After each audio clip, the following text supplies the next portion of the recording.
Hi there, we're here to learn how to help your child succeed in learning and become an independent learner without endless repetition, exhaustion, and frustration. You know how it feels when your child wants something for you and you're really just not sure how to give it. Well, this is a three-step program to lead you from that point to knowing what they need in terms of education. Step one is finding out exactly what's really going on. Step two is putting in some very simple activities and interventions that just change what's happening. And step three is going forward into the world with expectation and anticipation of success and good self-esteem. I've represented all of our clients here as lions because I don't want to put children's pictures on the internet, and I've changed all their names. So I'm going to call this little girl Jill. I met her when I was very, very first started with these neurodevelopmental activities, and she was in year 5. She never engaged in class. She never engaged in school. She used to just lean on her desk all the time and wait for the day to go by. She couldn't read at all. She was on Biff, Chip and Kipper. There's a picture here. About 3 or 4 words to the page. She couldn't even pretend to read by looking at the pictures and remembering any of the words. She couldn't remember the lesson from before play, after play. She wasn't engaged at all. We gave her an activity program at the beginning of the summer half term, which is end of May, beginning of June. And when she came back after a week off, she remembered a lesson from before the holiday. We were astonished and delighted. When I came back to the school in September, she was building 5-letter words on her own. She was reading independently. She was participating in class, listening and working. It was incredible. And for me, that was a turning point. I could see that this stuff was really going to change lives, and I was committed to carrying on learning about it. It's been a long learning journey.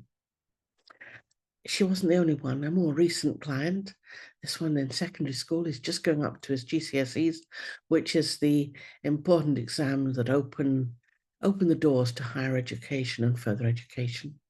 When Matt started his program, he was getting C's in his tests. 4 months later, when he took his GCSEs, he got all A's and A stars. That's from his mum.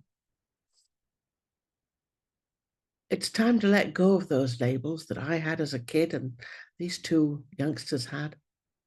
Blaming them, doesn't listen, stupid, not interested, slow, awkward, won't concentrate, difficult, lazy. They're as out of date as that school photograph. And as terribly, terribly unhelpful. This is me. I definitely got all of those labels when I was little. The teacher put in my school report, Margot lives in a world of her own. Sometimes I wish I could join her. I wasn't impressed. Her favourite teaching tool was this old wooden ruler. If you got your sums wrong, she slapped your bare legs with a ruler and hoped that would make you get them right the next day. Didn't work, but it did give me a goal in life.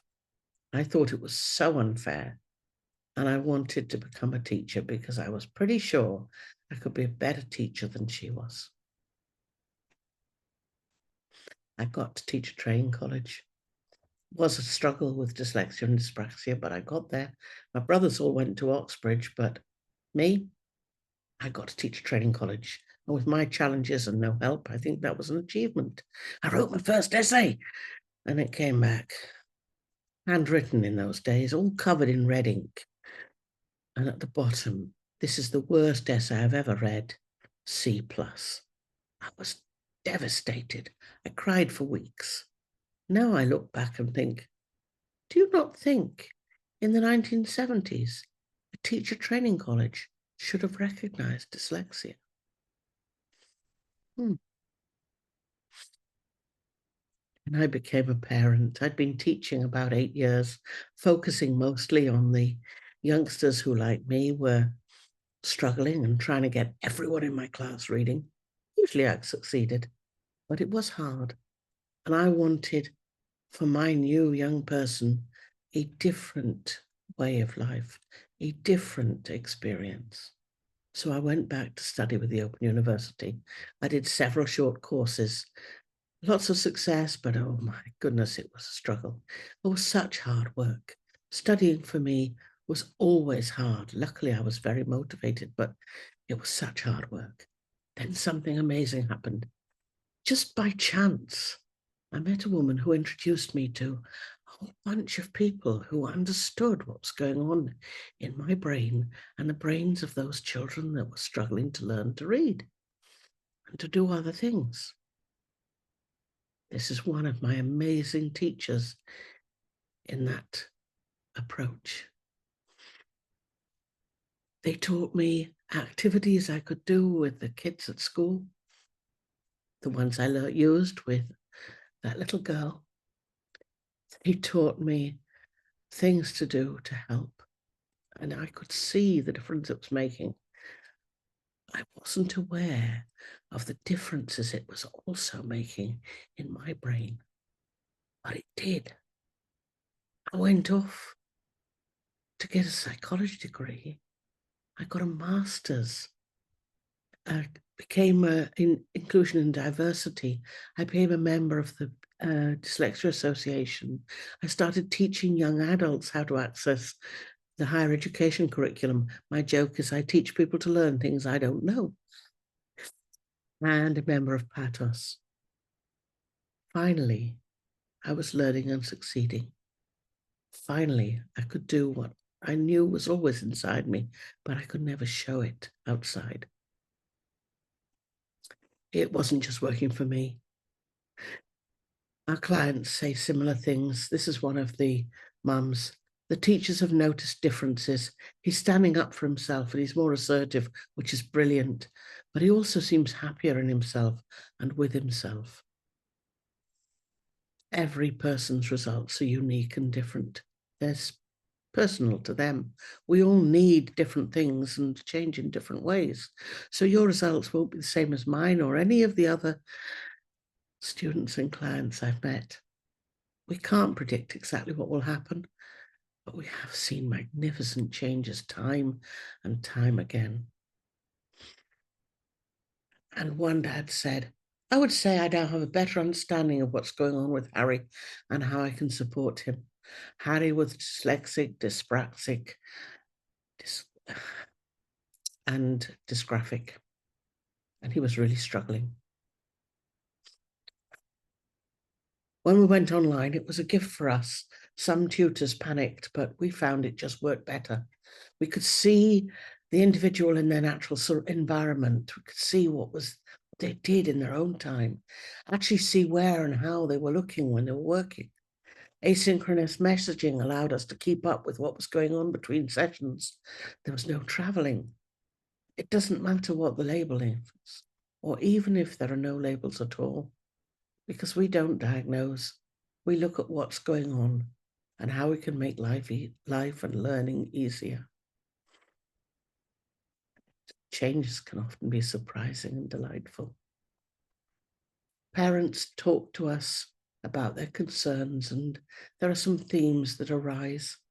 Many parents talk about these things, the future, what will happen for their child. Time, there's no time in the day to do anything else. Frustration, they've worked so hard and nothing's changing. Missing out, the children missing out on normal childhood experiences. Other children in the family missing out because they're focusing on the one with trouble. Overwhelm, just too much, just too much. Unhappy children or children acting up. Even if that's your experience, change is possible.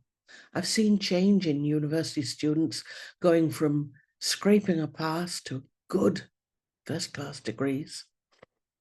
I've seen children who have been struggling at school going from failure to engagement and success, awards and certificates, and that feeling of joy when you can do.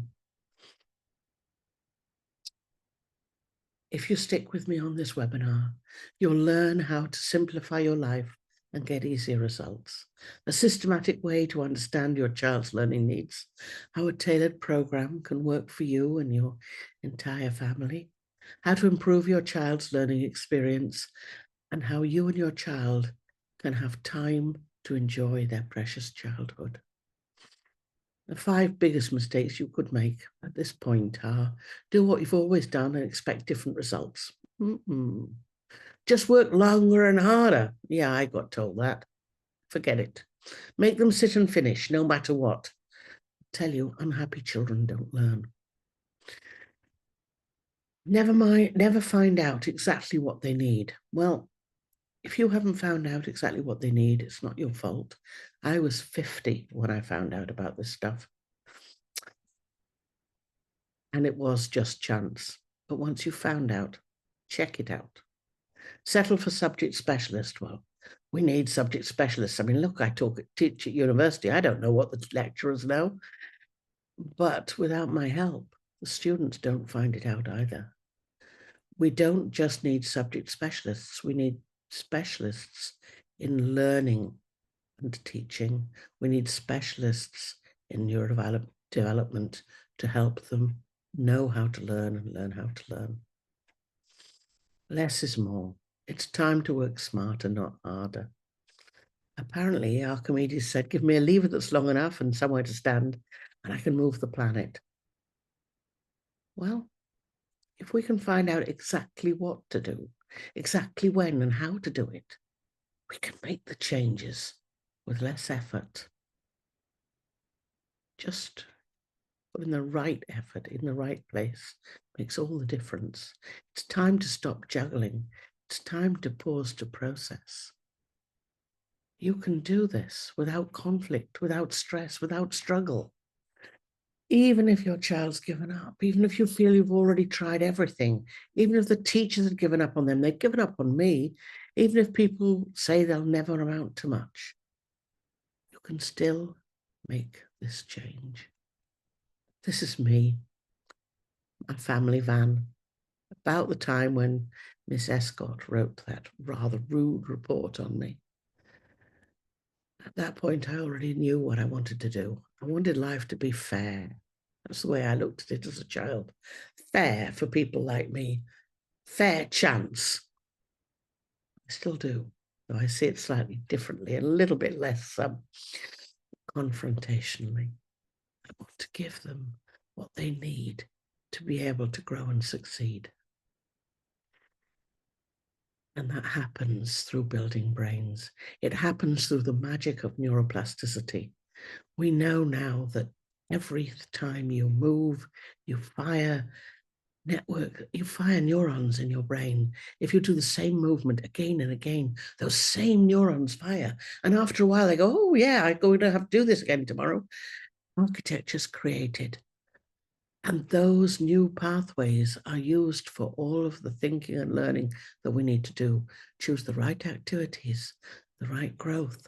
Learning just becomes easier. Well, I was loving it at school. I loved my working in nursery. And then we got a new head who believed in positive behavior management. It seemed like a phenomenal idea. I was so excited at the time. The children were to make good choices and choose to follow the rules. There were behavior charts in every classroom. So you would walk in the room and you could see exactly where everyone was on the behavior chart. And the children started off with an always badge, but as soon as they made any minor infraction, that badge was taken away. And the children with the always badges got all the treats, all the privileges. They were the happy ones. Seemed like a good idea, except it turned out not to be very fair. Some children just couldn't always make those good choices. Some children just couldn't choose to follow the rules. Neurodevelopment is not a choice. Sensory organization is not a choice. Learning strengths and challenges are not a choice. The way children learn and behave tells us what they need, if we know how to listen.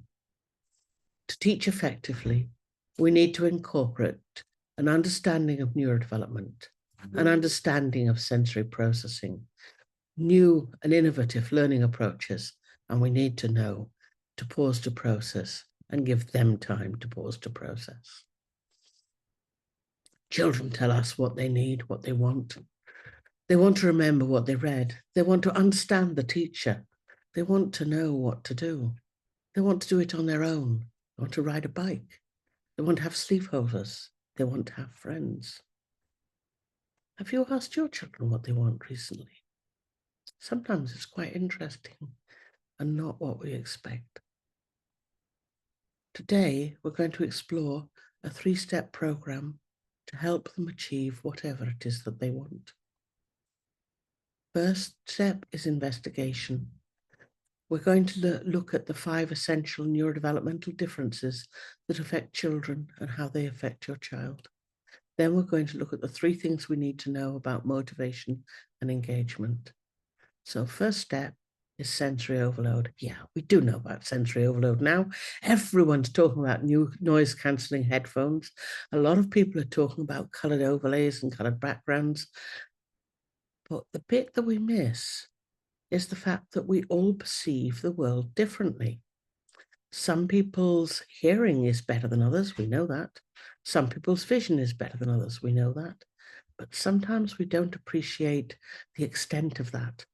I knew a little boy who would do anything to get excluded from the class because he couldn't stand the sound of the other children's pencils writing on the paper. Nobody else even heard it, but he could not stand to be in the room. Sensory overload can be surprising. It's always worth asking questions. Sensory processing, deeply affected by that overload. Is there enough bandwidth?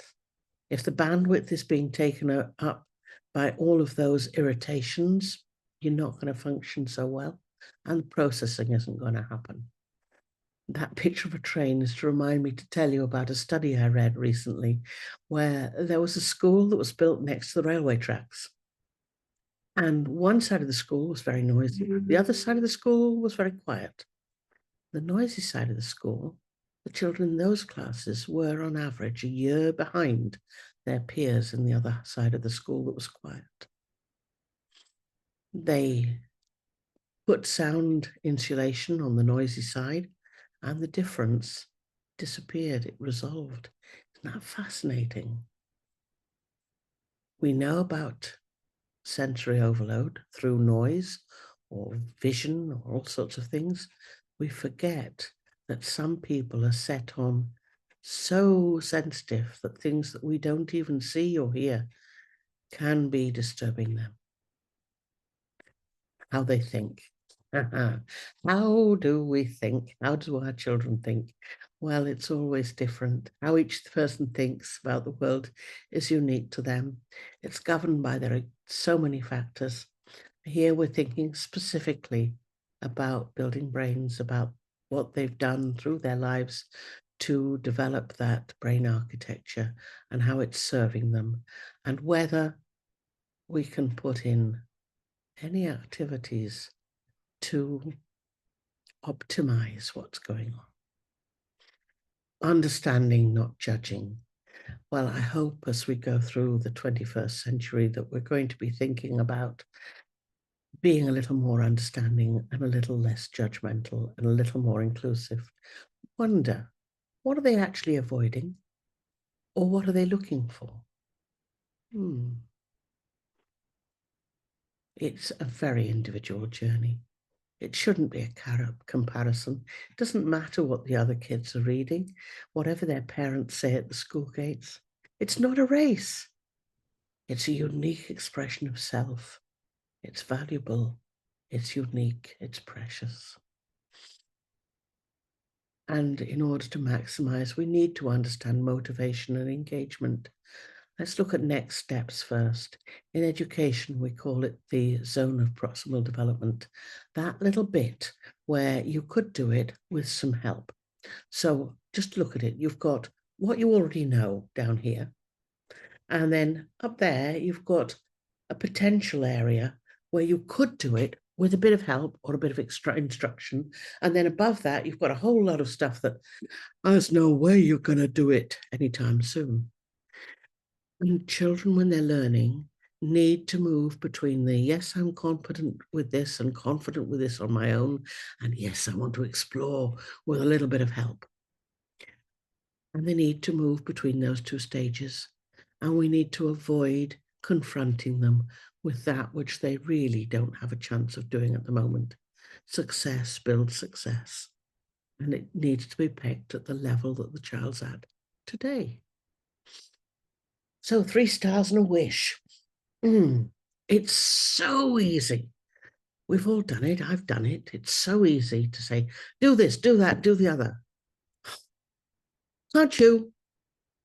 That's very negative. If we can try and say, thank you for doing that. Thank you for doing that. I like the way you're doing that. To praise at least 3 positive statements for every request for something different. It doesn't have to be 3, it can be 3,000. But 3 is the minimum number. Make sure the balance is always on affirmation, positive regard. We all need unconditional positive regard. It's essential to growing up happy and fulfilled. And we need to match the tasks to the child. Match them to their interests as well as their abilities. Intervention. So what are we going to do for intervention? First, we're going to look at exactly what the sensory needs of that child are. What things are not working optimally for them at the moment? What things need to be strengthened, enhanced, organized, calmed, quieted, soothed?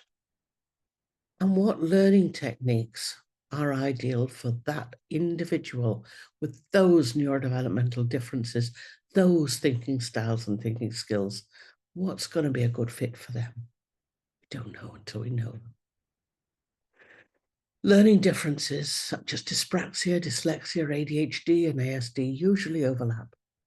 Standard best practice does not yet fully address an understanding of neurodevelopment or learning strengths and limitations, and it doesn't fully address thinking and communication styles. It's coming, but we're not there yet. Our Firm Foundations for Learning program from Oxford Specialist Tutors supports motivation and engagement by identifying and addressing the underlying issues. This is a picture to show you about sensory processing issues. Think about sound. We've talked about that. What about vision? Patterns can sometimes disturb. I had one student used to get dizzy in the library because of the patterns on the carpet. It's not as unusual as you think. Touch, especially irritating, stiff collars or seams in the socks. Balance. That little girl in the picture is really struggling with her balance. I wonder what else she could concentrate on at that time. I put it here, but the need to move. Some people just do need to move to be able to feel where their body is in order to process. And then when we've taken all that into account, we recommend learning techniques that take into account the perception, what they're seeing, feeling, hearing, tasting, touch, and how they're doing that. The processing, the working memory and processing speed. Working memory for us who are neurodiverse is shorter anyway, so we need techniques to get around it. And then output, language and communication, how to express what you know in a way that the rest of the world will get it. Why this works so well? Well, the barriers to learning are addressed at a profound level. We work with strengths, we don't push against weaknesses. Individuals' preferred thinking styles are engaged and they learn how to communicate their understandings to people who think differently. Parents and children are empowered and respected, not berated. Less stress, more fun. Finally, implementation. We find that when there's a new approach to learning and development, independence is enhanced and increased. We get lifelong learners with high self-esteem. and they're ready to do whatever it is that they want to do. Not my job to choose what they want to do. It's their life, it's their future. And you might be finding that a little hard to believe. So I'm going to show you an example. This on the left is a picture the little girl drew very first time she met me. She was already 5. So if you're a teacher, you probably know that that's an immature picture for a 5-year-old. You can just about see the eyes and the face. You can kind of see that there are some limbs and maybe a body. 2 weeks later, she drew the picture on the right. I can see eyes, irises, hair, ears, arms, buttons, eyes, nose, mouth. It's totally different. Why? Well, on the left, she had no perception of her body in space and time. On the right, she had a better understanding of where her body is, how her body's arranged, how it's organized, and it reflected in her drawing. Her desire was to be able to go up and down stairs easily. When we met her, she was dragging herself up the stairs with 2 hands on the banisters, 1 step at a time.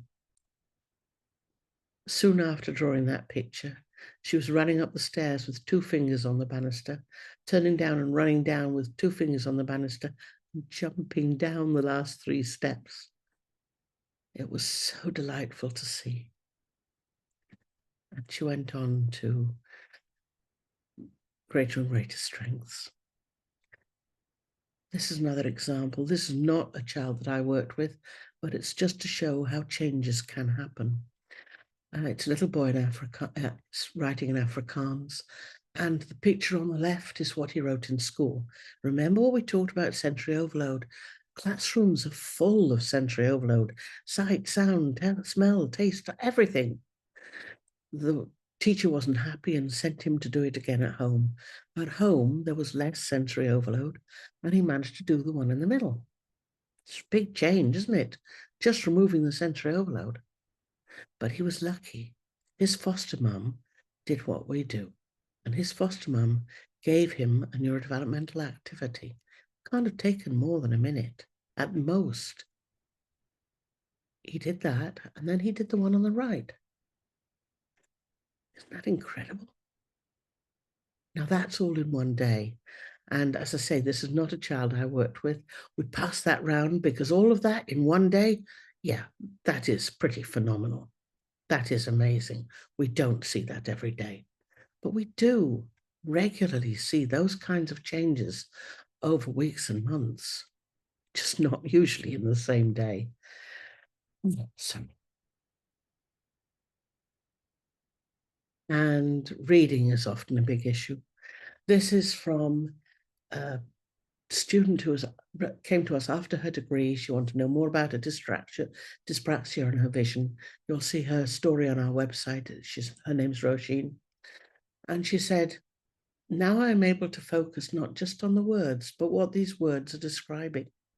So now when I'm reading a book, I'm thinking about the appearance of the person that they're describing, what they might look like, what they might be wearing, what they might be feeling, or their body language and other things from the description of the words. She'd never read books cover to cover before, but now she reads books cover to cover and discusses them with her friends and family.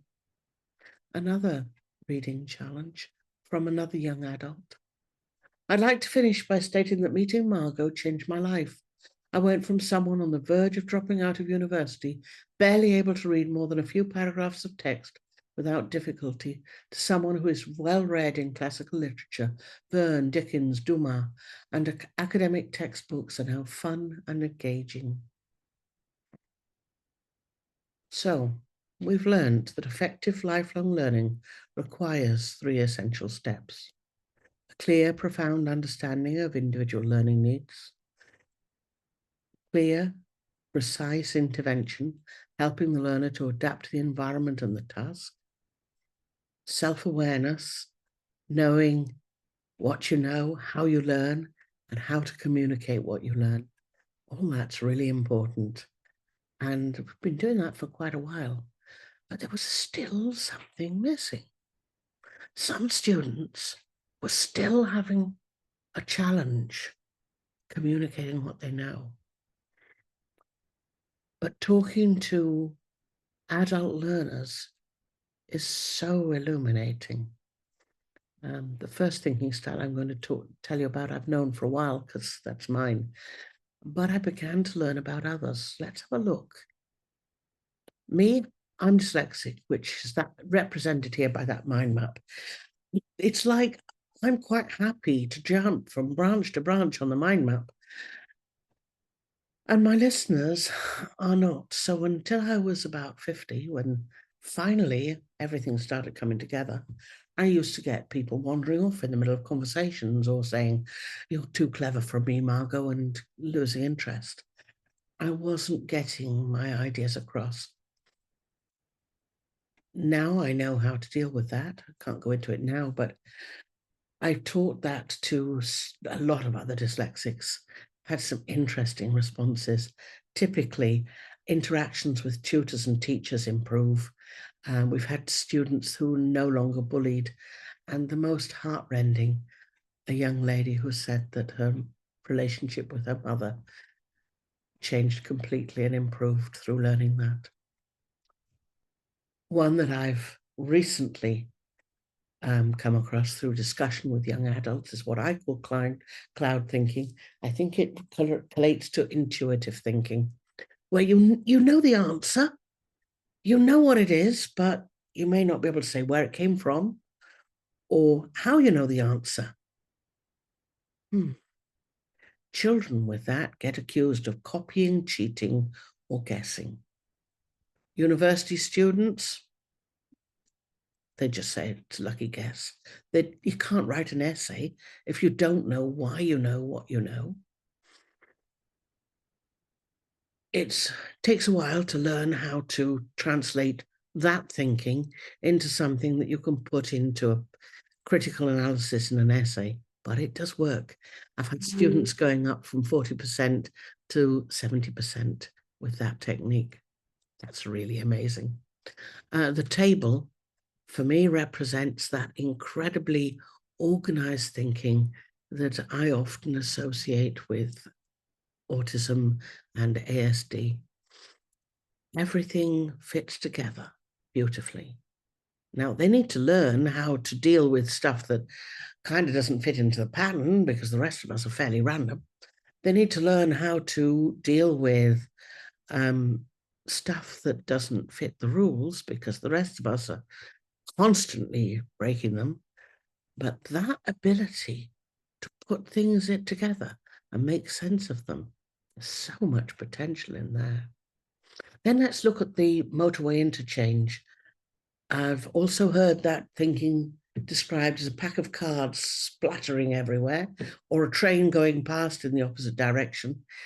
It's those lightning thoughts of the ADHD and the ADD where the thoughts are going so fast that you can't quite catch them.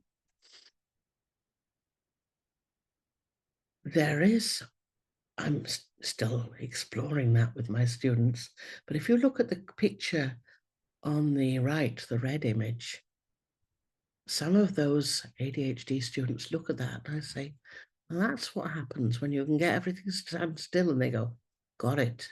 Because they somehow see things in more dimensions than I can, in more complexity than I can.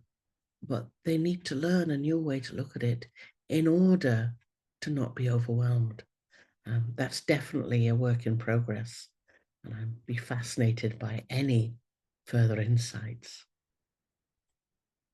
When you've understood these things, when you've got these together, individuals can go off and do their thing, be who they want to be, manifest their destiny.